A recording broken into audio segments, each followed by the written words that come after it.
મોડાસામાં આમ આદમી પાર્ટીએ નકલી દૂધના કૌભાંડ મુદ્દે રણશીંગું ફૂંક્યું છે। આપ દ્વારા આક્ષેપ કરવામાં આવ્યો છે કે સરકારના ચારેય હાથ સાબર ડેરીના ચેરમેન શામળભાઈ પટેલ પર છે, જેને કારણે સજ્જડ પુરાવા હોવા છતાં કોઈ કાર્યવાહી કરવામાં નથી આવતી।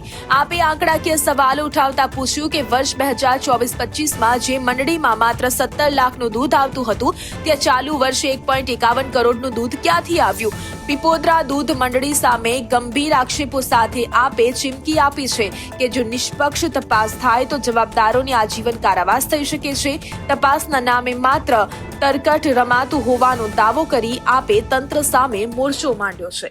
છેલ્લા ઘણા સમયથી આપણે જોઈએ છે ગુજરાતની અંદર હુમલાની રાજનીતિ ચાલી રહી છે। કોઈ પણ બાબત જાહેર હિતમાં ઉજાગર કરવામાં આવે તો તેની પર હુમલો કરવામાં આવી રહ્યો છે। હમણાં થોડા સમય પહેલા તમે જોયું હશે કે ગોંડલની અંદર પણ જે મહિલા આગેવાન છે એમની પર હુમલો કરવામાં આવ્યો। અમે જ્યારે આ દૂધની બાબત ઉજાગર કરી તો ત્યારે અમારી ઉપર વડિયા ખાતે જેતપુરના વડિયા ખાતે હુમલો કરવામાં આવ્યો। ગતરોજ કહી શકાય કે અરવલ્લીના જે ભૂતપૂર્વ ધારાસભ્ય હતા એમને જ્યારે દૂધની મેટર ઉજાગર કરી તો 2 ડિરેક્ટરો દ્વારા એમની પર પણ હુમલો કરવામાં આવ્યો। પણ આ હુમલાની જે રાજનીતિ જે ચાલી રહી છે એમાં સ્પષ્ટ શબ્દોમાં કહેવા માંગીએ છીએ કે આ હુમલાની રાજનીતિ આ ગુજરાતમાં યોગ્ય નથી અને અમારી માં તો સવાસેર સૂટ ખાધેલી છે। આવનાર દિવસોની અંદર આ તમામ જે બાબતો છે એ બાબતોને વધારે જોરથી અને મક્કમતાથી રજૂ કરવામાં આવશે। બનાવટી દૂધ બાબતે આપણે છેલ્લા કેટલાય સમયથી રજૂઆત કરી ચૂક્યા છીએ। આપણે સરકાર સામે રજૂઆત કરી, રજિસ્ટ્રાર સામે રજૂઆત કરી, એસપી સામે પણ આપણે રજૂઆત કરેલી છે અને આજે અમે જિલ્લા રજિસ્ટ્રાર સાહેબ અરવલ્લી ખાતે પણ લેખિતમાં રજૂઆત કરેલ છે।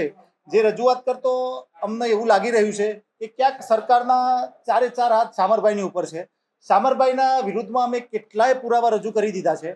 તમામ પુરાવા એવા પુરાવા સજ્જડ પુરાવા છે કે જેનાથી એમની ઉપર જો એફઆઈઆર ગુનો દાખલ થાય તો આજીવન કારાવાસ થાય એમને એવા આધાર પુરાવા મારી પાસે છે।